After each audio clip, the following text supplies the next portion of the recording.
already called on you, because that's totally going to happen, because you'll probably change seats, then just let me know you already went.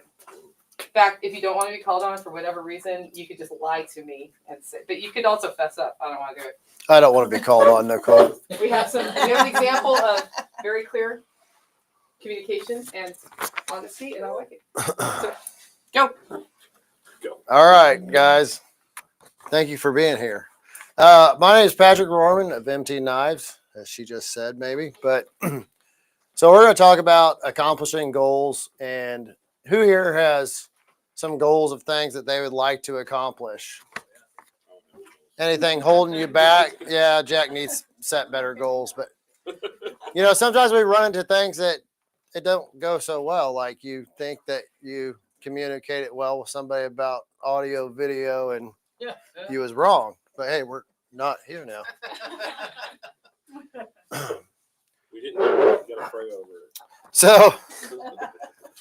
So I like to encourage everybody to dream big. I set a lot of unrealistic goals. I'm really good at setting goals and not achieving them. And so that makes me an expert, I guess, on achieving goals. So about 2 years ago, we purchased a property, and we purchased 50 some acres, and with the goal of transforming it into our home. And this property, all it had on it was a beautiful spring and pond, and probably a barn that's, who knows, 150, 200 years old. It's super old. This is the barn. And when I bought it, this was the condition it was in, minus the hammock.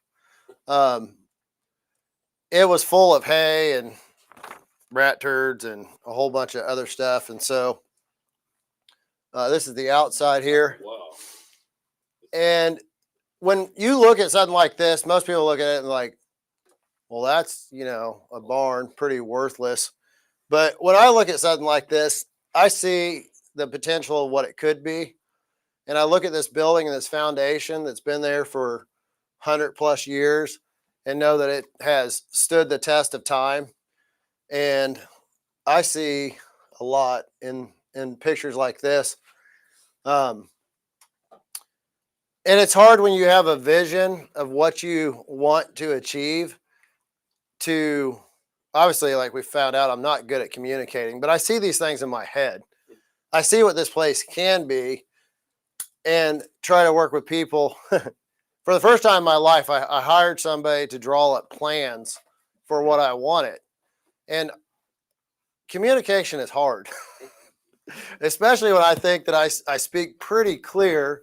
I'm like, hey, you know, like I want a deck all the way across the front. Our top's going to be really open. You know, we have a large family, but I want bedrooms to sleep in, and that's about it. So they don't need to be big. They don't need to be like most American bedrooms. And so the guy comes back with a plan. He's like, how about this? And I'm like, that's cool. He did what he wanted.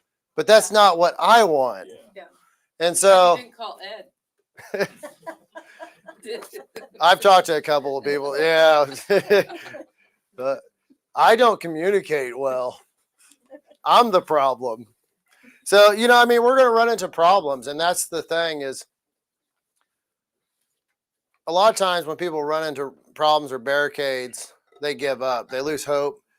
But too, I also try to look at the situation and say, hey, you know, when you run into a problem with everybody you meet, maybe you're the problem. So that gives you an opportunity. So I'm good at troubleshooting. And in troubleshooting, you need to find the problem and then figure out how to fix it. So if you notice a problem, like you have problems communicating with people, then you can work on that. Some more shots here. We had a lot of work, still have a lot of work. Before I even bought this place, when I went out to look at it, this is a big mulberry tree, and it was on the roof. And I actually went and cut it off the building before we even bought the place, just because I didn't want it to do more damage.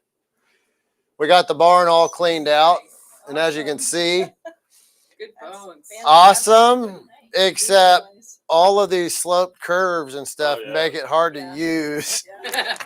So That we, looks like an ankle breaker right there. Was that a milking barn or something? yeah. And somebody was so kind as to come and cut all the 2x12 rafters, oak rafters, out of the middle and remove the whole top of this barn. Oh, Yeah. oh. And so I had this idea of I was going to keep like that lumber so good. I was going to keep it. And the problem is I like things perfect. And so trying to flatten out and level, that's the pile of hay and stuff that we cleaned out of the barn. Got some cots from Cabela's. We were 2.5 hours from this property. So when I first started, I was just camping at the property. We started in February. It was cold. But we brought in a lot of rock, cleaned up a lot of stuff. It's fun living off grid. Looks fun in movies anyways. But this property is just amazing. It was an organic farm, so no chemicals had been used on it for who knows how many years. Just what I think a lot of people in this room would be looking for. Has this beautiful little creek, peaceful, quiet creek. I slept over it one night.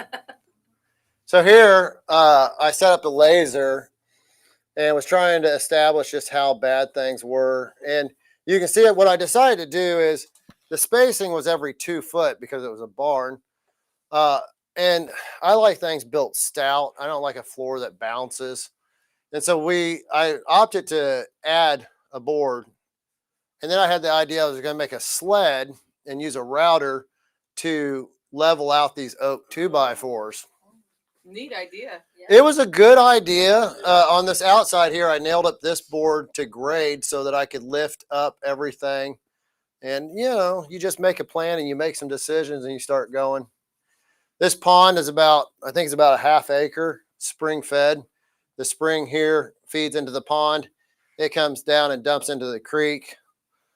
I was willing to spend a lot of money to put a pond on my property so that we could have fish.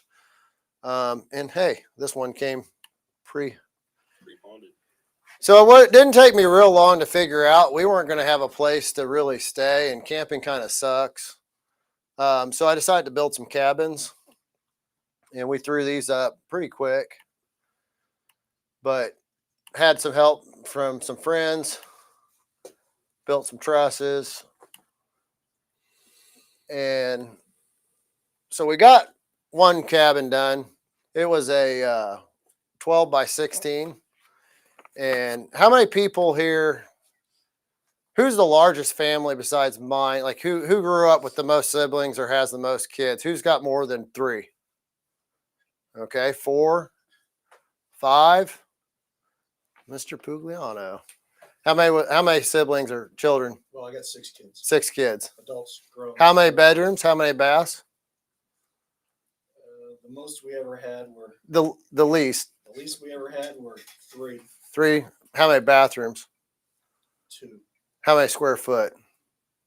The least, probably 2,000. Okay.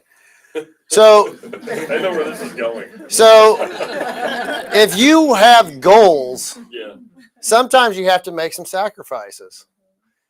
So when we sold our last property, it was not even 1,000 square foot home, 1 bathroom. And when we moved, do we have 8 children? 9? I don't know. But it's funny when people come and they say that your house is too small and it doesn't have enough bathrooms or bedrooms. And you're like, I have 8 kids in this house. So we built this cabin as a 12x16, and the whole family was in there. And not only that, my older daughter came before the cabin number 2 was built that I was building for me and my wife. So at one time, I think we had, let's see, her husband, her 2 kids, 4 plus. Oh my goodness. Yeah, so we had 16 people. Gee, that's like 1 per square foot. Yeah. So Spent a lot of time outside. sometimes you have to make sacrifice. It was so bad, like you'd get up at night to have to go to the bathroom. It's like Yeah, right. it was fun, and by fun I mean the type of fun that I seen the other day. The H in engineering stands for happy. Oh, that's cool. That That's is awesome. awesome. So this is just down the road from us, a nice little swimming hole. They call it Flat Rock. Yeah, you don't want to go there on the weekends, but during the week, if you homeschool, good place. As you guys can see at events like this, cooking for a lot of people is fun. So, you know, we know about cooking for a lot of people. This is, yeah, we have a workshop every day at my place. Except imagine some of the people at the workshop have been there for multiple years and aren't having fun anymore. No, just kidding.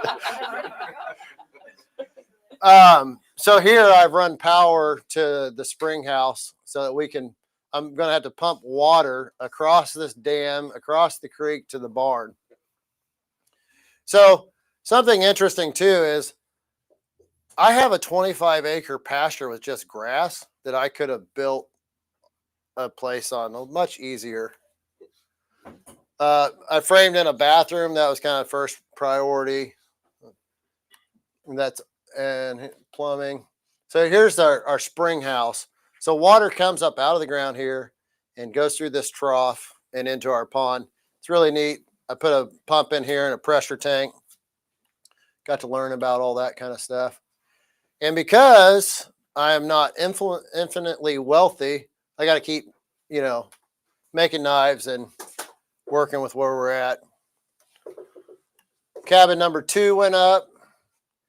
Now, I'm not sure. It's funny how temporary things are not so temporary. You can see these nice rocks I stacked up to level off of. I might have done some things differently now. This, I don't really want on the internet, but no, I'm just kidding. This is a really unique She can system. mute you. I don't care. Okay. This is a really unique system that I found from some guy in like some other country. But this is the first 3 stages are anaerobic. The next 3 stages are aerobic. And then the final one is a chlorination, whatever, if you want to do that. So this is our septic system. Because we're like, you know, where we're at, you got a couple of options. One of which is you pump your poop uphill. And anyways, with this system, it's basically a mini wastewater treatment system. It's pretty neat, pretty affordable. That's great.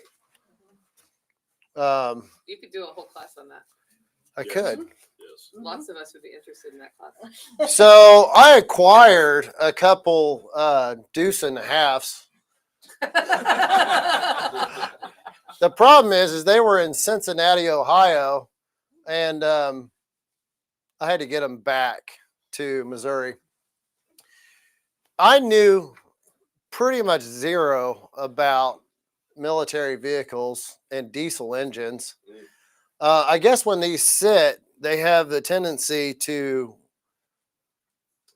the throttle or something freezes. It's all mechanical. These machines are made to, once they start running, they do not shut off. So thankfully I have some training, but the throttle either sticks wide open or shut. So I'm downtown Cincinnati, Ohio, probably about 9 o'clock at night. And we've been trying to get this thing to start forever. At this point, I've got diesel fuel everywhere. This truck is about 2 foot from a house. Mm-hmm. I've got diesel fuel everywhere. We've bled some lines and I've got the entire thing. This guy that I got it from was a prepper. So there's jerry cans full of fuel in the back. I've got the tank full.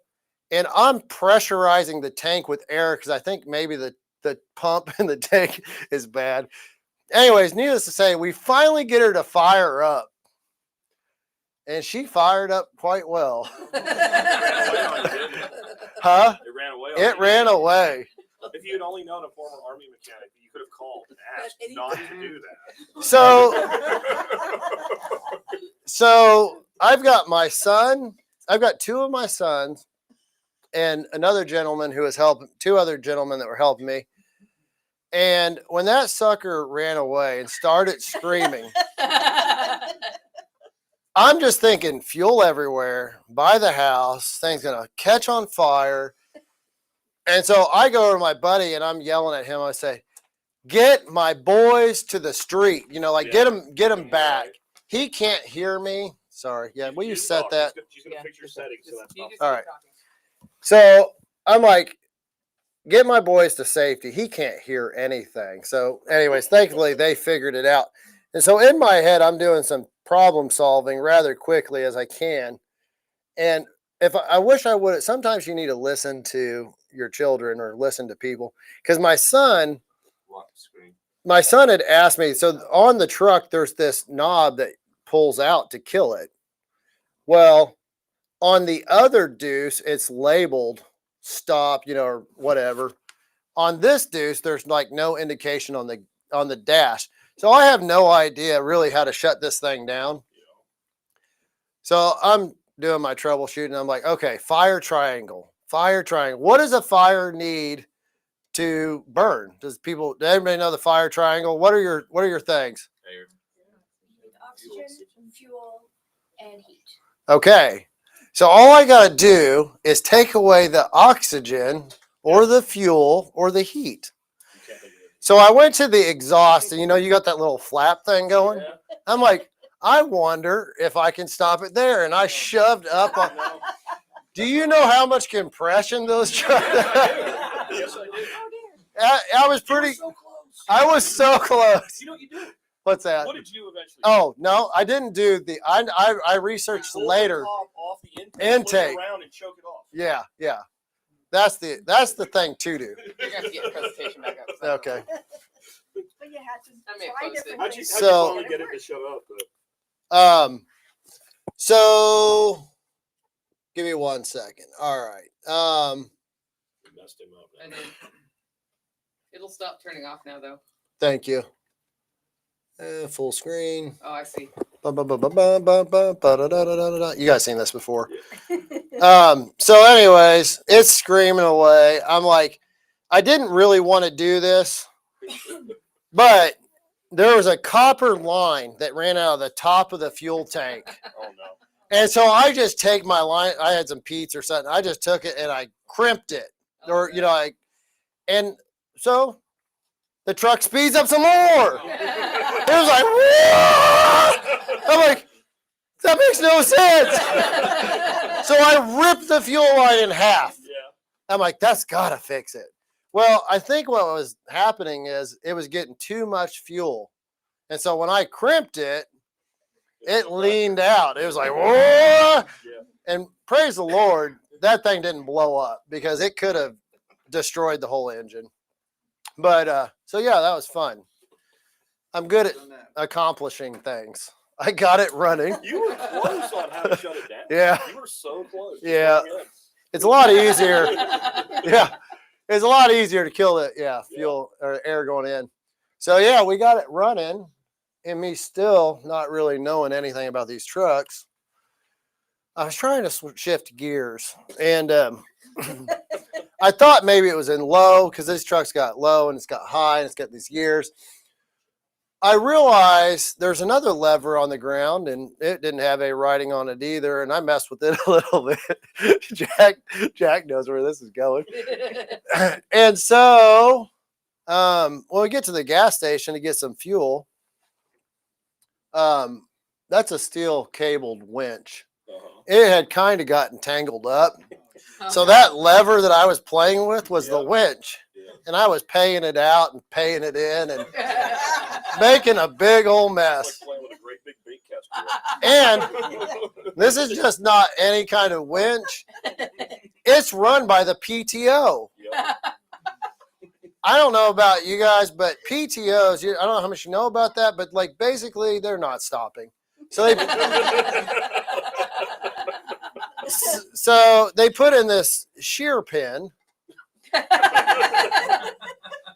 The shear pin had broke, but thankfully we were able to get the cable. No, we didn't. We ended up figure eighting that cable on the bumper. So anyway, so there, that's how that was a fun. This was a fun adventure. One night we were driving and we needed to stop and rest, and so we found a small town. We found this park and we parked in there, and we some of the guys were sleeping under the truck, and we were trying to get out of sight. It was probably like 2 a.m. when we pulled over, and I'm like, this is not gonna be good. So cops show up, do a slow drive by. Yeah. They couldn't see us, and he was shining a spotlight around, and I'm like, then he just drove on. I'm like, And then I hear from the other side of the park, I was like, that was odd. Maybe he just decided he didn't really want to know. Yeah. So then I hear on the other side of the park, like maybe 10 minutes later, I hear whoop, whoop. I'm like, oh, he called for backup. Yeah. But thankfully, I think the conversation went something like, we got 3 military vehicles. I'm not sure how many people or what's in back. I think we're going to let this one go. Because they never came and talked to us. So yeah, there's my, we had a convoy going. Oh, these trucks don't do about, 55 is about top speed. So when I got it home, I decided to test it out, drive it around the property.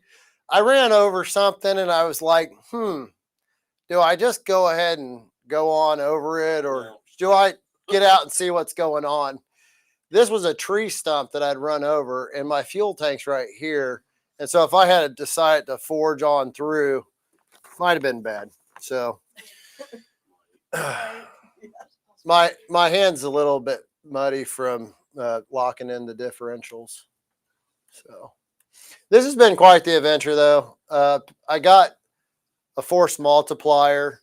I'll tell you what, if you're going to take on any big projects, equipment sure makes it fun. More fun at the river. I wanted to keep as many trees as possible. I hate taking out trees, but this little Bobcat backhoe extension, it is amazing what it will do. I didn't even know you could get those. That's freaking cool. So this is our place. Now kind of, it's a nice little place. We got, because I didn't have enough work to do, I went ahead and bought about 50 fruit trees, because here's what I've learned. You plant your trees today. Like this is, we planted fruit trees at our last property and we didn't plant them because we were going to get another place.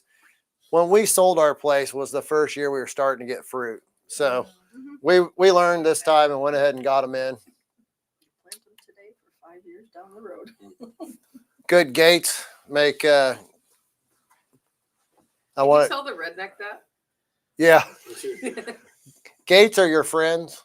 I decided to put in a gate when I met the local coroner, fire chief, and he was a little upset with me. But anyways, Why was he upset with you? because I don't like people being jerks. Yeah. Got a little bathroom. Back to one bathroom again. Actually, we got multiple bathrooms. It's kind of like here. Oh, there's a tree. Yep. Let's see. Got me a sawmill because I didn't have enough work to do. And this is our orchard. We plant it. The deer have loved it. Good fences make good neighbors. I finally decided, so we finally got ready to get our house sold. And I finally decided I needed a place to store stuff and I'm not paying the shipping. Anyways, so I ended up picking up 3 shipping containers, 2 40-footers and this 20-footer. And I saved like $500 hauling this myself. But I probably paid more in stress hauling that down the road. Did your skid steer can't lift that, can it? It can drag it. Okay. So this is how you accomplish anything.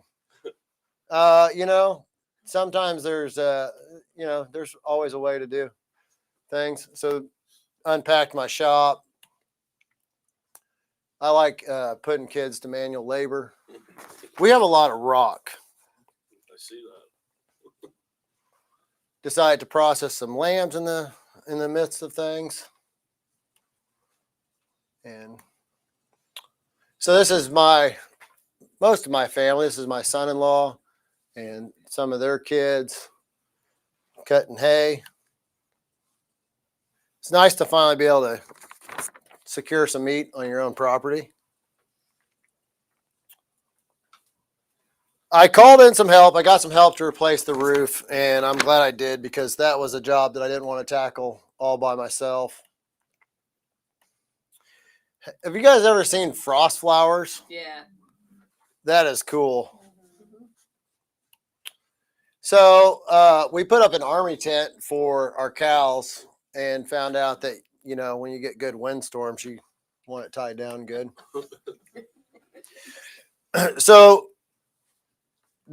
I want a big seating area out back, and the ground wasn't real level, clearing some room around it. So this is an overview. This is after a bunch of dirt work. Here's my barn. Here's the big area out back, our cabins. This is for the future knife shop. There's a spring here that made this just a really marshy area. We had to raise this corner of by the time they cut out topsoil, we ended up raising this about 7.5 feet. That project ended up doing about 3x of what it was estimated at. So here's my spring-fed pond. Basement structures up the top too. Oh yeah, so there's an old foundation. So the original house on this property was here. It burnt down, and there's a foundation up here where the guy was starting to build a new house, but unfortunately he passed away before he got it done. Proposed shop, setting of the septic tank, trenching across the creek. This is just some fun stuff. So when I do things, I like to do them well. So when I set these gates in at my property, I concreted them in good, but that's great until you decide you need to move it. So sometimes when we set goals, we find out later on, you have to just make decisions to get something done. Sometimes you just got to make decisions, and sometimes you got to change those decisions. Sometimes that's a pain in the butt. Yeah. Because I know a little bit about water, I didn't want any water coming off that bluff. We put in drainage around this barn, try to keep water out of our foundation, brought in a bunch of rock. And here is my shop. My contractors left early for the day, but the guys bringing rock and dirt didn't stop coming. And they were so kind as to just to leave the load in the middle of the road. I put in real septic for my shop.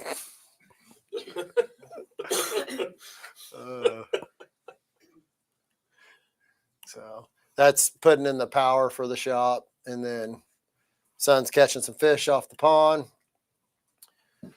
Yeah, this is the mess that we lived in for a while.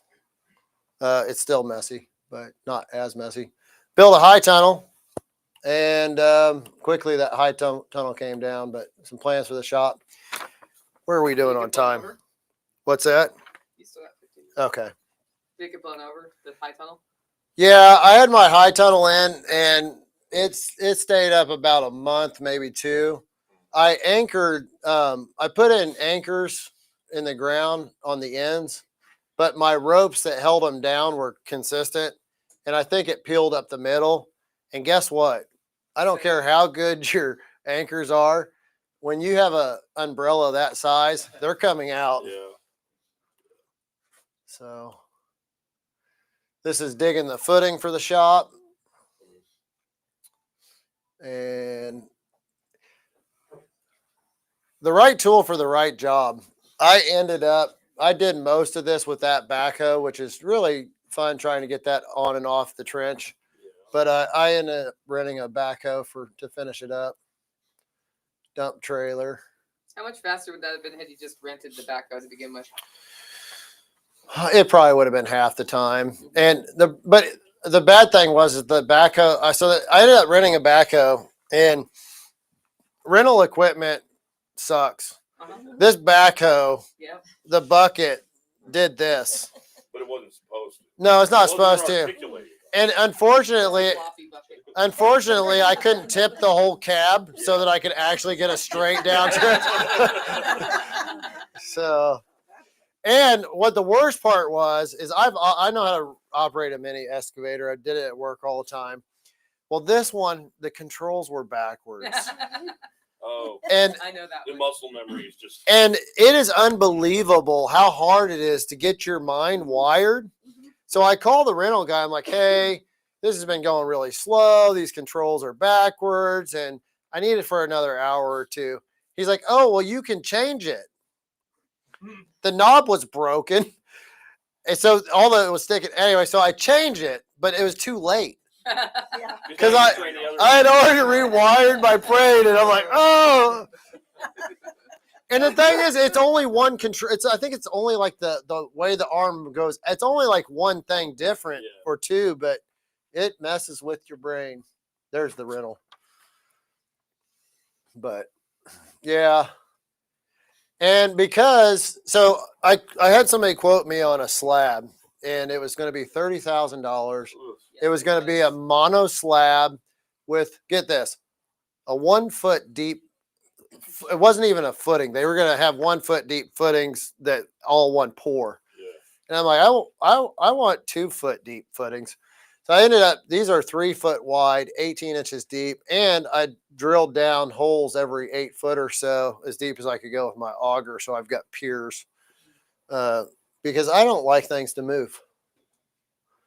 I built this jig to build my high tunnel, and I bent all my arches. You use what, the fence railing? Yeah. That works good. Farmer's friend. You can build your own thing and you can save maybe $1,000. Buy it. Buy it. So I got my footing poured. I've done concrete work before, but I've always set forms, but I didn't want to dig out this clay far enough to set forms and pull them. So I had an idea. I was going to drive rebar and just shoot it, get them to grade. And then the problem is I had a whole bunch of people that didn't do concrete with me the day we poured with the pump truck. And so my footing is a little bit out, which it makes it fun. Got some stuff planted in the high tunnel before it blew away. And I'm laying block. I'm learning something new. And what I learned is it's really slow when you don't, it's fun. So remember that little creek I was telling you about? Will this play? Oops.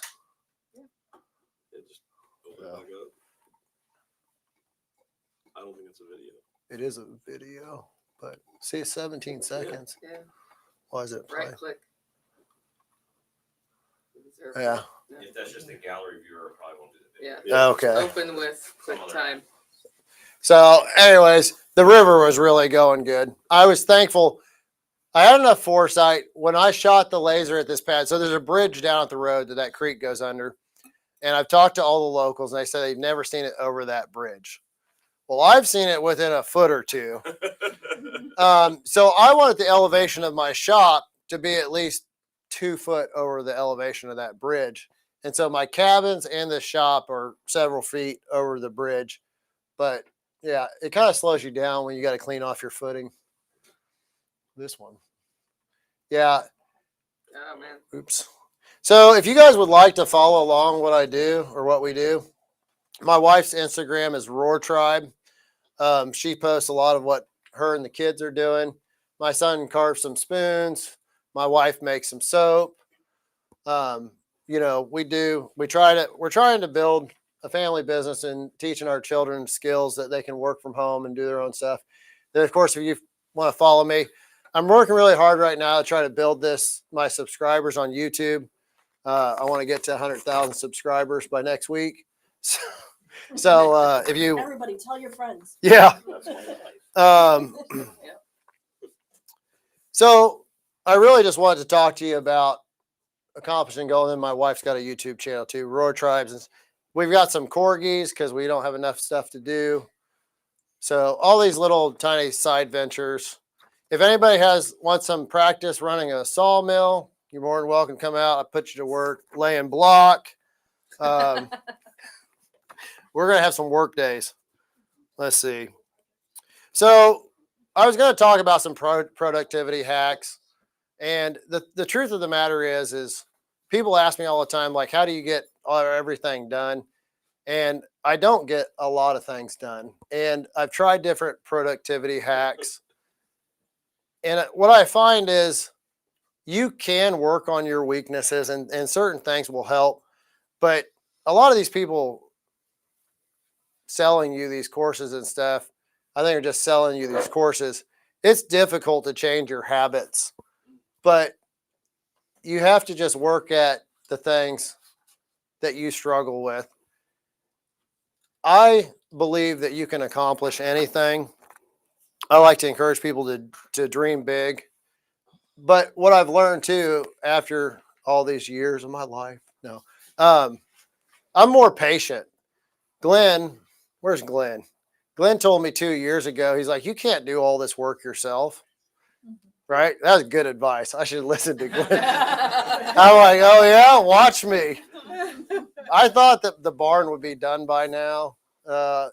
Anyways, I'm at a stage in my life where like, I don't know how long it's going to take me. John was asking me, well, when are you leaving? I don't make plans. I just kind of go with the flow of life. I tell people I put out the fires. When I wake up in the morning every day, I'm like, what fires do I got to put out today? Because as you can imagine, with the number of children we have and the projects we have going on, there's typically 4 or 5, maybe a dozen different fires at any given point in time. And you just find the biggest one and you put it out. So that's how I kind of be productive. I just start lots of fires and figure out which ones I'm going to put out first. So do we got any questions? I do. The sawmill, did you build that or did you buy it? I bought a wood miser. I would not buy another wood miser.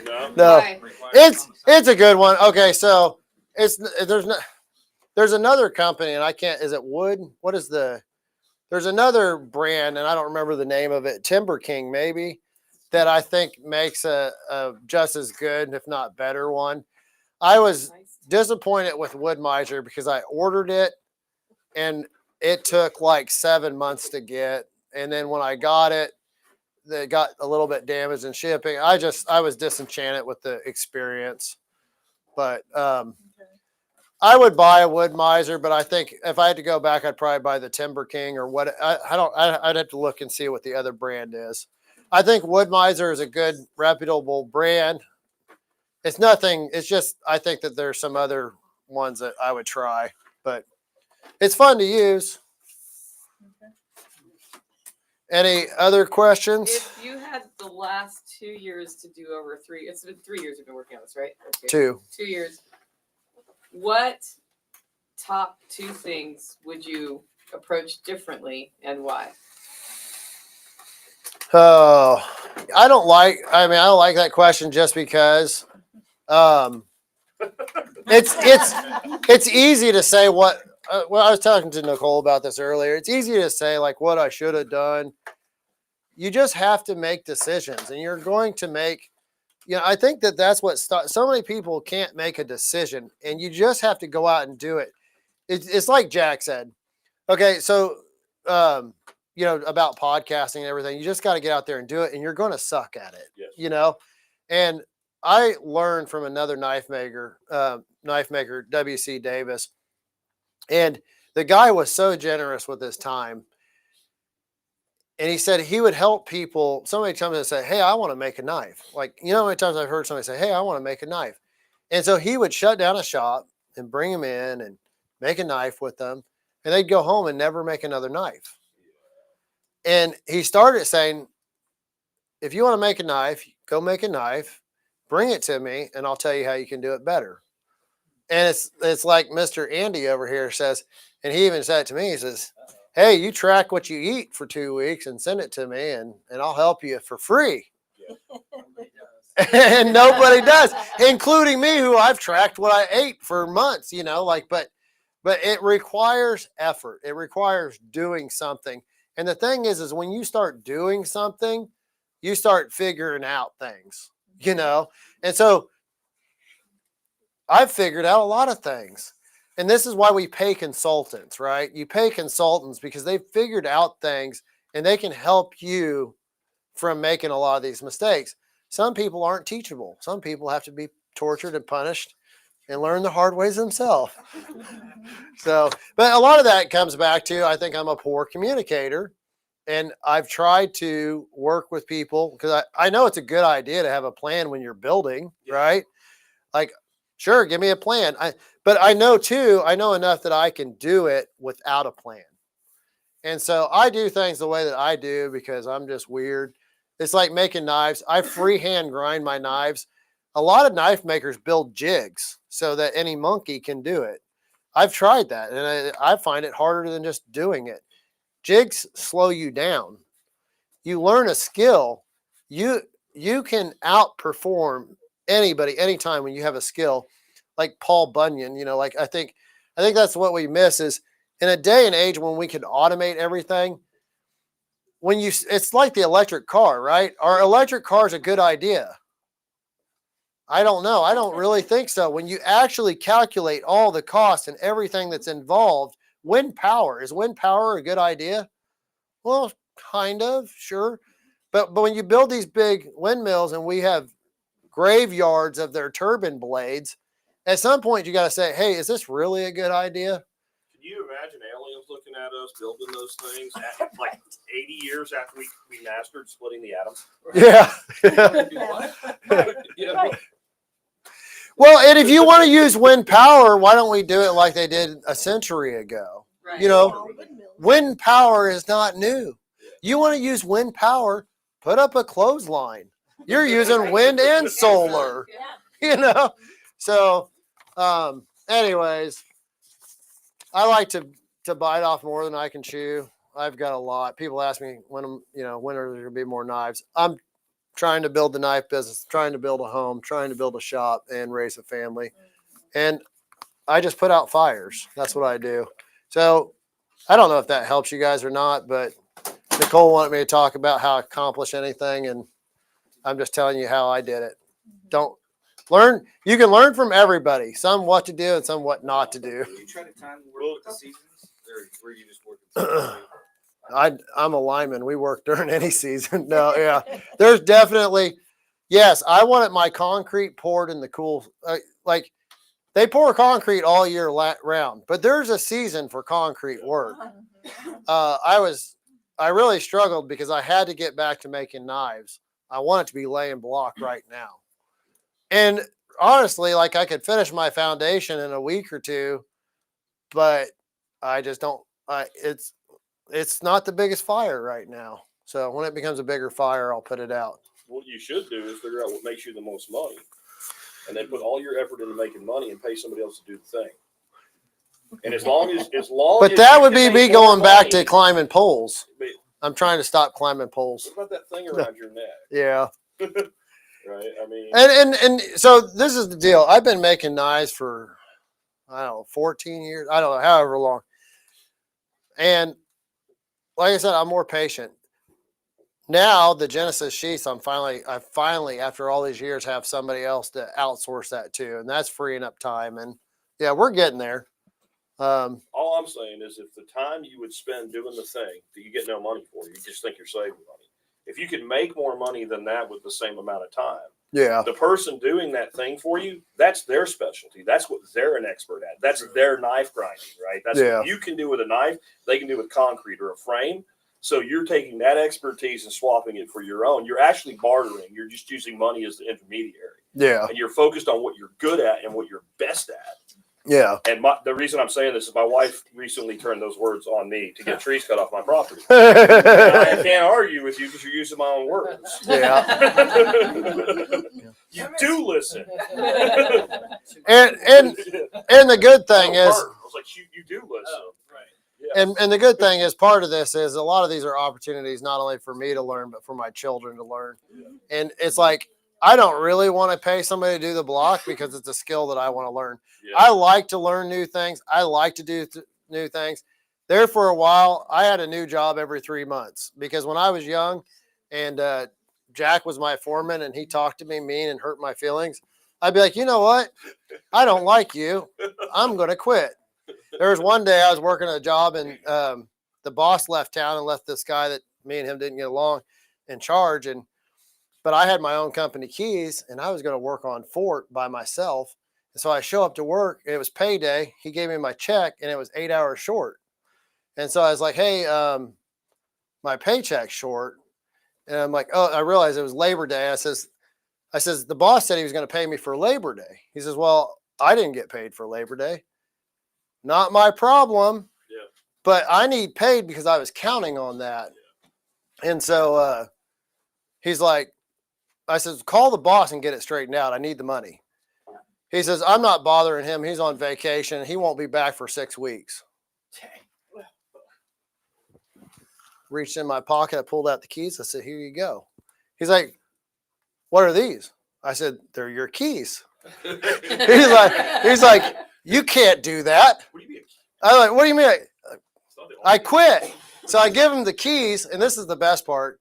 The general supervisor at that job did not like this guy. I walked into the general contractor's office and I said, hey, I need some work. He says, really? When can you start? I said, today. He says, well, get to work. That guy comes into the show up and starts cussing me up and down. I said, look, you need to get out of here because I don't work for you. And you're fixing to have a bad day. So I like to learn new things. I've done, I'm one of those guys that you meet like, oh, he's done everything. Yeah, I've cut meat. I've, built houses. I worked on power lines. So I know a little bit something about accomplishing things. But anyways, any other questions? How are we on time? Is that? Your IBC containers that you're using Yeah. for water treatment. Do you have any issues in the winter with those? And how, Yes, I do. how do you deal with that? That's the main. A big torpedo heater, and eventually I wanted to build a deck on the front of that barn, and I'm thinking about trying to enclose it and have some sort of supplemental heat. Since it's up against the barn, if I insulate it, I think I'm hoping. Anyways, yes, there are problems with it. It worked. This guy was not in a place where it got cold, and we have cold for extended periods. So they make these big diesel heaters. And so you got a lot of thermal mass. If you get them above freezing and warmed up to something, but no, there's problems with it. But So I'd want to put it in the basement here. yeah. Or I mean, even Yeah. Or underground. or underground. Most of the time you're doing this because you can't put something underground, but you could insulate the tanks. It's going to create heat because it's breaking down and fermenting. There's a little bit of heat generated. So, right. Yeah. I thought about that too. So anyways, If somebody wants to come and join one of your work days and learn from the great Patrick Gorman all these various skills, how would they get in touch with you, Patrick? Patrick at mtknives.net. No. Yeah, that's the hard thing too. Like, I don't like to have people not compensated for helping. But I would like to try to come in, and especially when I get the sawmill, long-term goal I have is I want to facilitate knife making classes at my place because I really like to teach people. I like to teach people skills. Fine, don't come take a class. Yes. Unsolicited advice when it not sure who did it. She's looking at you and Nicole, like, which one of you did that? Get over it. Yeah. People long for community. Yeah. Love to work Amen. together. Yeah. Well, and you Hey, are who gutted my compensating. living room? Right. Well, and you are How many compensating because they're people learning. drove Charge from them to work do at it, then 3 you won't feel hours? bad at all. Yeah. It's a A lot of class. us, Yeah. and like a lot of them, we're paying, we're giving up something Uh-huh. to be here. Yeah. Just open the door. Like, Yeah. get over yourself when Yeah. you're not paying. And people it will go because they slower want than to you have do you it there. yourself. To have it But Yeah. it's a For lot sure. more fun. Yeah. I mean, it goes faster but slower too. Like that's the Yeah. other thing is More your job people at you that have to point is train. not to do it; it's to show people how to do it and make sure they're doing it the way you want it. Because Yeah. it's your fault if it's not done. the way you And that's the other big problem, as I say, is accepting help, but I'm also extremely picky about how things are done. You just tell people that I'm picking Get up, over so it. these are the steps. Yeah. I have the answer to that question, the problem you've got right there, that you have problem not letting people get compensated for helping you. Yeah. Charge them money. That's the truth. Yeah. They are compensated because they have then stroked their ego and their id to help you and to learn themselves. Yeah. You have met their needs. Yeah. Do that, Yeah. and you both win. You also filter who shows up. Yeah. Who are invested. And if there's a hassle, Yeah. charge more. No, I tried to learn how to trim trees for 2 decades, and I always trimmed my own trees. Yeah. And this year, I called Carrie and I said, "Can you just come over for an afternoon and show me how to do this? Because I've looked at videos, I've read books, I've done all these things. I've trimmed my trees. They're not terribly productive. I'm pretty sure I'm doing things wrong." 15 minutes with Carrie. Yeah. Yeah. Like, I don't know. And next year we can make that a class probably. Yeah. Yeah. I need to do that to my orchard, but it's not a very big fire. So All right, Yeah. guys. Furniture. Thank you, Patrick. thank you. You're gonna want to reset all your settings now. No. He doesn't know how that works. Yeah. It's been that way in the first Yeah. place. Yeah. Hand it to It just Ryan. won't go to sleep on you Yeah. anymore. So, yeah, it will never turn off. Yeah.